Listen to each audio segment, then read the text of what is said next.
Այդ այցը պատմական է, որովհետև Հայաստանի Հանրապետության ղեկավարը առաջին անգամ նման մակարդակի այց է իրականացնելու։ Ինչու պատմական։ Երկու այցը եւ հրավեր է արվել նախագահի կողմից եւ հենց այդ ֆորմատով լինելու, այո։ Փաշինյանը կարծում է, իր գործընկերներն անհամբեր են գտնվել ու հայտնել այցի մասին։ Կլինի համատեղ հայտարարություն, ասում է։ Այցը նախատեսված է եւ այցի վերաբերյալ ուղղակի պայմանավորվածությունները չխախտելու համար համատեղության իմաստով հայտարարությունների այս պայն ընդհանրապես ասեմ այն ինչ որ արդեն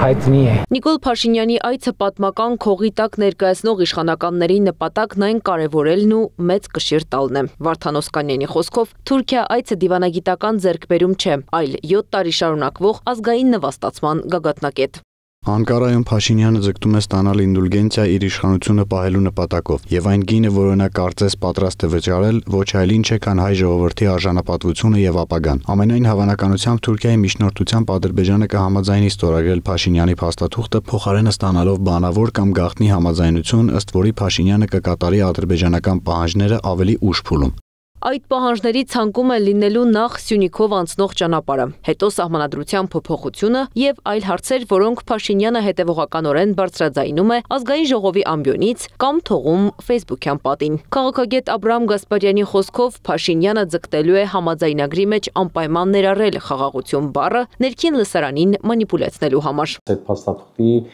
մշակման ներպետական ընթացակարգերը հաշվի առնելով թե Թուրքիայում, թե Ադրբեջանում հնարավոր է, որ դա մի փոքր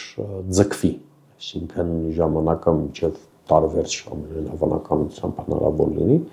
Հայաստանում մենք սովորենք, որ ներպետական ընթացակարգերը չեն պահպանվում։ Փաշինյանն այդպիսով կոդավորում է Հայաստանի տարածքների հանձնման գործընթացը, պնդում է Օսկանյանը։ Ժամանակն ու վայրը պատահական չեն ընտրված։ Իրան, Իսրայել, Ռուսաստան, Ուկրաինա հակամարտության ֆոնին Թուրքիան ու Ադրբեջանն իրենց քաղաքական ակցանի մեջ են առնում Հայաստանին, գործող իշխանության անմիջական մասնակցությամբ, նշում է քաղաքագետը։ Այսինքն Հայաստանի հետ սահմանը կարևորելով հանդերձ, Իրանն այս պահին չի կարող լայն մասնակցություն ունենալ խնդրի վերաբերյալ, իսկ Ռուսաստանի Դաշնությանն ընդհանրապես դիմող չկա։ Օսկանյանն էլ վայրի ընտրությունից խոսեց։